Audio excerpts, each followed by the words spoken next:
पूर्वोत्तर से लेकर के और भरूच गुजरात तक और कश्मीर से लेकर के कन्याकुमारी तक के सुदूर ग्रामीण क्षेत्र के शहरी लोग तो आप सब देखते ही हैं, लेकिन यहाँ बहुत छोटे छोटे गांव के लोग यहाँ सत्संग प्रतियोगिता के नाते इस अवसर पर उपस्थित हैं। जिन्होंने कभी टीवी में अथवा लोगों के मुंह से राम जन्मभूमि के बारे में सुना था, वो आज साक्षात दर्शन करने के लिए यहाँ उपस्थित हैं। गांव में सत्संग के प्रति रुचि लोगों को बढ़े और एक प्रकार से हम स्वमूल्यांकन, ये 21 वर्षों की यात्रा में हमने क्या कर पाया, ये मन में विचार करके और 25 दिसंबर से ये सत्संग मंडली का हम लोगों ने शुभारंभ किया। 22 प्रतिभागी मंडली यहाँ आई है और प्रत्येक मंडली में 11 से 15 की संख्या है। इस प्रकार से लगभग 300 से के आसपास में यहाँ संख्या आई है। श्री राम जन्मभूमि अयोध्या में एकल श्रीहरि राष्ट्रीय सत्संग प्रतियोगिता का भव्य आयोजन किया गया, जिनमें देश के 22 राज्यों से आए प्रतिभागियों ने भाग लिया। कार्यक्रम की शुरुआत सभी प्रतिभागी मंडलियों का हर्षोल्लास के साथ स्वागत से किया गया तथा सभी ने श्री राम मंदिर के दर्शन कर आशीर्वाद प्राप्त किए। 3 अप्रैल को इस प्रतियोगिता का शुभारंभ किया गया।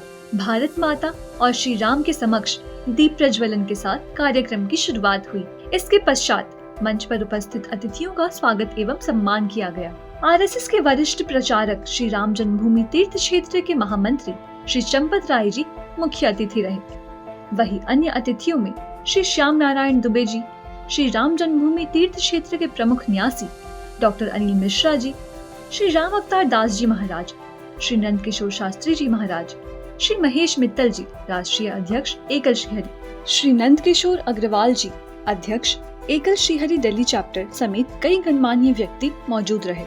कार्यक्रम में डॉक्टर अनिल मिश्रा जी ने सभी अतिथियों एवं प्रतिभागियों का स्वागत करते हुए मार्गदर्शन प्रदान किया। सत्संग प्रतियोगिता के माध्यम से आए समाज में सत्संग के महत्व को स्थापित करते हुए प्रतियोगिता का ये रूप अयोध्या की इस धरती पर एक स्वरूप ग्रहण करेगा। निश्चित रूप से सत्संग रूपी प्रतियोगिता जो समाज में अपना एक स्थान बना रही है। खेल कूद की प्रतियोगिताएं तो होती हैं, विभिन्न प्रतियोगिता होती है, लेकिन सत्संग भी प्रतियोगिता के माध्यम से इस सत्संगियों के अंदर संस्कार और ज्ञान की धारा को प्रभावित कर सकता है। इसका जो अनुपम प्रयोग है, निश्चित रूप से आयोजकों को मैं वंदन करता हूँ, अभिनंदन करता हूँ। वहीं श्री चंपत राय जी ने सनातन संस्कृति की रक्षा पर अपने विचार व्यक्त किए।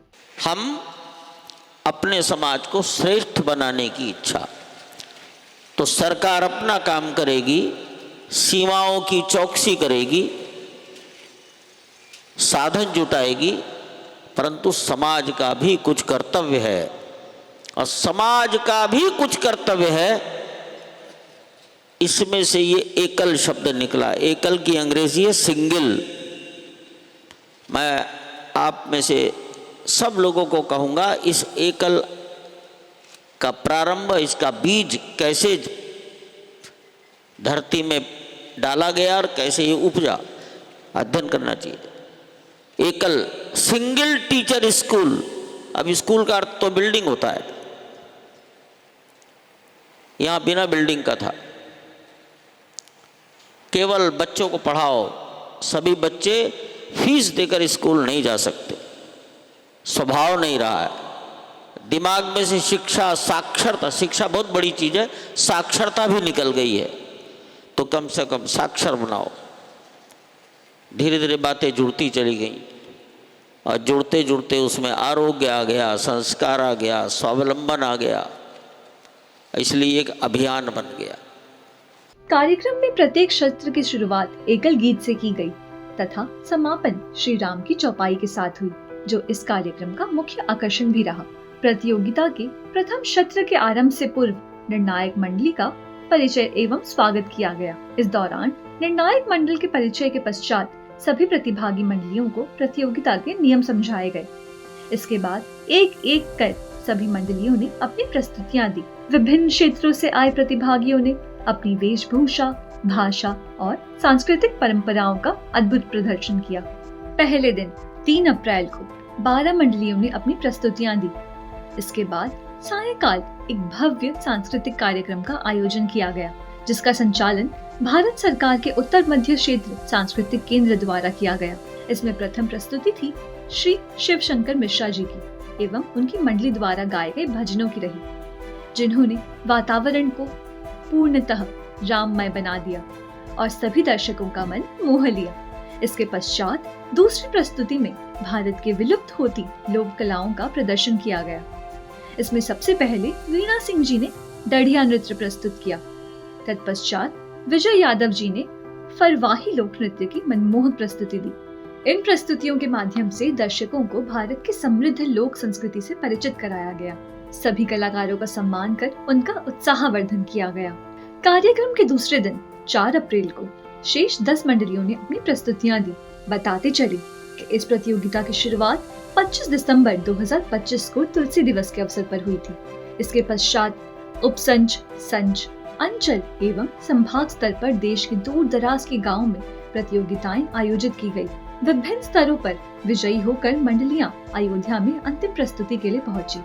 सभी मंडलियों की उत्कृष्ट प्रस्तुतियों के बाद अंतिम चरण के लिए 4 मंडलियों उत्तर हिमाचल, महाकौशल, मध्य उत्तर प्रदेश एवं छत्तीसगढ़ का चयन किया गया।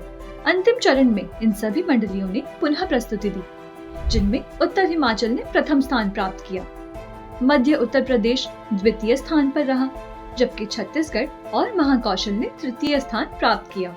4 अप्रैल के सायंकाल समापन समारोह का आयोजन किया गया, जिसमें आरएसएस एकल अभियान एवं श्री राम जन्मभूमि से जुड़े अनेक गणमान्य व्यक्ति उपस्थित रहे। गायन के माध्यम से बहुत सरल है, अपने भावों को ईश्वर तक पहुंचाने का माध्यम है। तो सब अभिनंदन है आप सभी का। मुझे नहीं मालूम था कि इतना बड़ा कार्यक्रम होगा।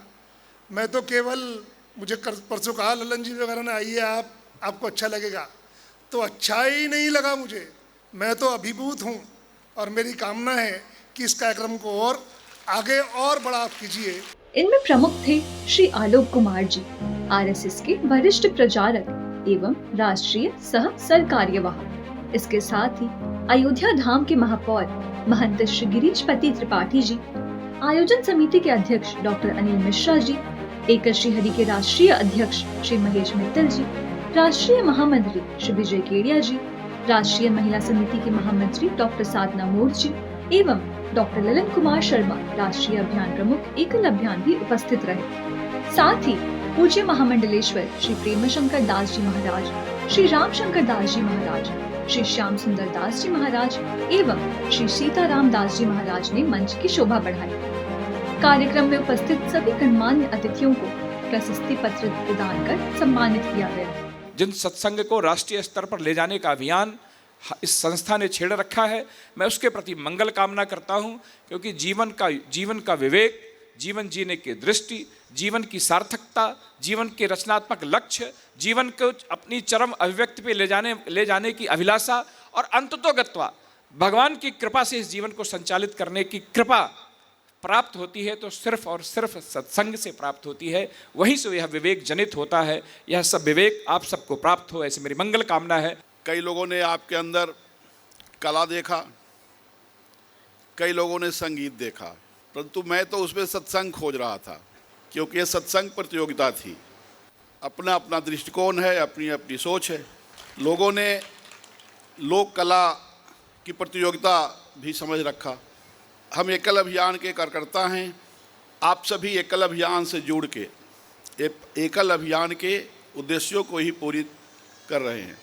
आप सबों को तो धन्यवाद देता ही हूँ, परंतु उन सभी कार्यकर्ताओं को, विशेष रूप से हरि कथा से जुड़े हुए जितने भी हमारे कार्यकर्ता बंधु हैं, जिनके अथक परिश्रम और लगातार परिश्रम 1995 से लेकर अब तक जो अविरल धारा उनकी बहती रही है परिश्रम की, उन सबों को भी नमन करता हूँ और धन्यवाद भी देता हूँ। आप बधाई के पात्र हैं। समापन समारोह के अंत में सभी विजेता मंडलियों को प्रशस्ति पत्र एवं भगवान श्री राम की प्रतिमा भेंट कर सम्मानित किया गया। साथ ही यह घोषणा की गई कि सभी 22 मंडलियों को उनके गांव में जाकर वाद्य यंत्र भी प्रदान किए जाएंगे। इसके अतिरिक्त कार्यक्रम में उपस्थित सभी संभाग व्यास एवं आयोजन समिति के सदस्यों का भी सम्मान किया गया। एकल श्रीहरि राष्ट्रीय सत्संग प्रतियोगिता के माध्यम से देश भर के गांव-गांव से लोगों ने सहभागिता की, जिससे समाज में आध्यात्मिक और सामाजिक एकता का भाव सुदृढ़ हुआ।